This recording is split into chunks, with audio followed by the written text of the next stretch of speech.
Hello बच्चों, तो चलिए इस प्रश्न को पढ़ते हैं। एक कण पर x दिशा में एक बल F बराबर a प्लस बी एक्स लग रहा है, जहां a तथा b अचर राशियां हैं। x बराबर 0 से x बराबर d तक विस्थापन के लिए इस बल द्वारा किया गया कार्य ज्ञात कीजिए। ठीक है, तो हमें इस बल के द्वारा किया गया कार्य निकालना है, x बराबर 0 से x बराबर d तक। तो प्रश्न में आगे बढ़ने से पहले इस प्रश्न से संबंधित जो मुख्य उदाहरण है उसकी हम चर्चा कर लेते हैं। ठीक है, तो यहाँ पे देखो जो किया गया कार्य है यानी कि W, उसका सूत्र क्या होता है?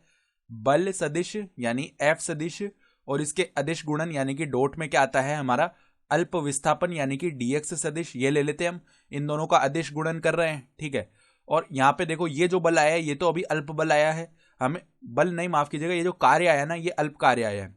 तो अभी पूरा कार्य निकालने के लिए हमें समाकलन करना पड़ेगा। ठीक है, तो यहाँ पे ये क्या हो जाएगा, कार्य का सूत्र हो जाएगा। सही है, जहां पे डॉट क्या दर्शा रहा है, अदिश गुणन को दर्शा रहा है। तो अब हल पे आ जाते हैं। ठीक है, तो देखो हमें क्या बताया हुआ है कि x दिशा में बल लग रहा है और विस्थापन भी x दिशा में ही हो रहा है।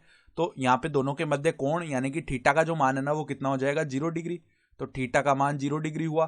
तो जो कार्य है वो देखो किसके बराबर आएगा, समाकलन में यहाँ पे अदिश गुणा खोल लेते हैं। ठीक है, तो ये क्या बनेगा, एफ डी एक्स। ठीक है, दोनों का परिमाण गुणा हो गया, गुणा में क्या आएगा, कोस थीटा, और दोनों के बीच कोण 0 डिग्री है ना, तो कोस 0 डिग्री ये आ जाएगा। ठीक है, और अब सीमा कहां से कहां लगेगी, x में हम 0 से d तक जा रहे हैं ना, तो 0 से d तक चले जाएंगे। ठीक है, तो cos 0 डिग्री का मान 1 होता है, तो ये क्या हो गया 0 से लेकर d तक, और f dx आ जाएगा। तो अब f का मान रख लेते हैं। तो देखो समाकलन में 0 से d तक f का मान क्या है, a प्लस में bx, और यहाँ पे dx आ जाएगा। ठीक है, तो अब समाकलन कर लेते हैं। तो समाकलन करने पर देखो w का मान क्या आएगा, ए एक्स प्लस में देखो b तो अचर है बाहर हो गया, और x का समाकलन x के सापेक्ष एक्स स्क्वायर बट्टा में 2 ये आ जाएगा।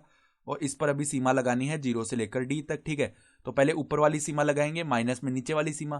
तो ये क्या बनेगा, देखो ए डी प्लस में बी डी स्क्वायर बट्टा में 2, ये तो ऊपर वाली सीमा रख दी, माइनस में देखो 0 माइनस 0 आ जाएगा।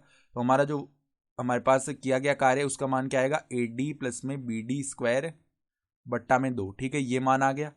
तो ये हमारा किया गया कार्य आ जाएगा, और यही क्या हो गया, हमारा उत्तर हो गया है। तो यहाँ पे ये उत्तर आ चुका है। तो आशा करता हूँ कि आपको ये प्रश्न समझ में आया होगा। धन्यवाद।